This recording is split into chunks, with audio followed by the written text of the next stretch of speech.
మీకు తెలుసా, బైబిల్లో డ్రై ఫ్రూట్స్ యొక్క ప్రస్తావన ఉంది. అవి ఎక్కడో చూద్దాం. ఆదికాండం 43వ అధ్యాయం 11వ వచనంలో పిస్తా మరియు బాదం గురించి వ్రాయబడింది. ఇశ్రాయేలు తన చిన్న కుమారుడైన బెన్యామీనును కాపాడుకోవడానికి వీటిని బహుమతిగా ఐగుప్తునకు తీసుకుని వెళ్ళమని తన యొక్క 10 మంది కుమారులకు చెప్తాడు.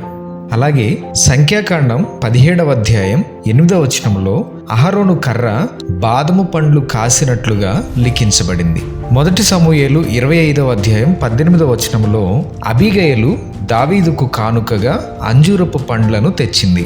మొదటి సమూయేలు 30వ అధ్యాయము 11, 12 వచనాలలో బలహీనుడైన ఒక ఐగుప్తు సేవకునికి ఒక అంజూరపు రొట్టె 2 ఎండు ద్రాక్ష గెలలతో అతనికి ఆహారముగా ఇచ్చి బ్రతికించినట్లుగా లిఖించబడింది.